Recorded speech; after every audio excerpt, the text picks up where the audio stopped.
इलाका किसी का हो धमाका चंदन डीजे का होगा।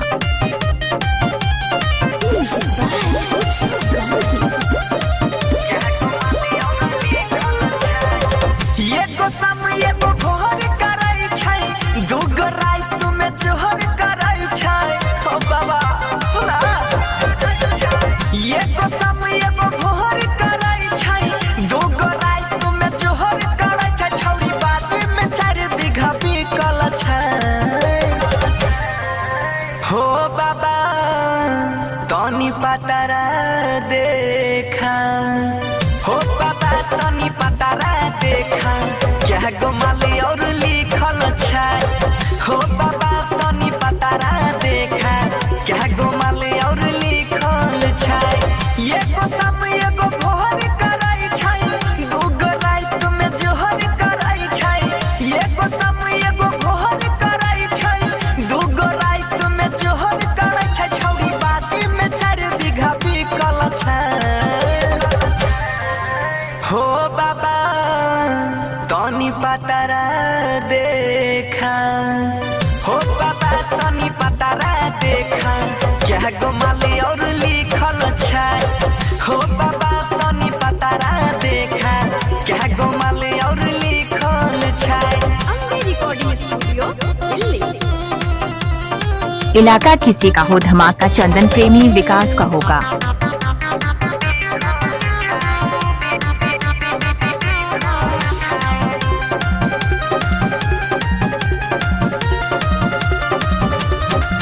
के धोखा दे के जइता, के साथ निभइता, के होता मन जोगानी, के डोली चढ़ी अइता। हो बाबा के धोखा दे के जइता, के साथ निभइता, के होता मन जोगानी, के डोली चढ़ी अइता। मारा कोनो यही सन मंतर, फसल छियै हम बीच पंतर।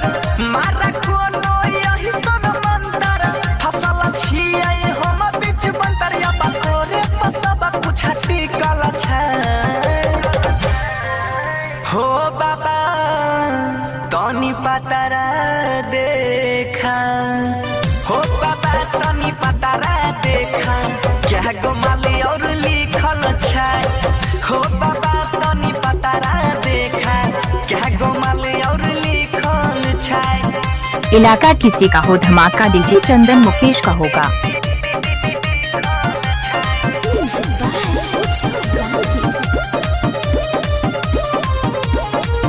टेंशन में हो बाबा हम रहै छियै भूखल, निकला गइन खाना देह जाइ छै सुखल। हो बाबा टेंशन में हो बाबा हम रहै छियै भूखल, निकला लागे खाना देह जाइ छै सुखल। राजा सोन कहे मन सुमहिया, बंसी के सूझे न कोनो रहिया। राजा सोन कहे मन सुमहिया, बंसी के सूझे न कोनो रहिया। महेश गोई सब बात सीखल छै। हो बाबा तनी पतारा देखा, हो बाबा तनी पतारा देखा, क्या गोमाली और लिखल छै। हो बाबा तनी पतारा देखा, क्या गोमाली और लिखल छै। एगो शाम एगो भोर कराई छै, दूगो रात में जोहर कराई छै। एगो शाम एगो भोर कराई छै, दूगो रात में जोहर कराई छै। छौरी बाटी में 4 बीघा बिकल छै।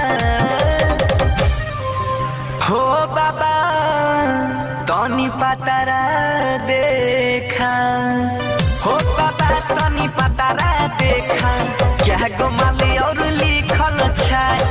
हो बाबा तनी पतारा देखा, क्या गोमाली और लिखल छै। Ambe recording studio Delhi.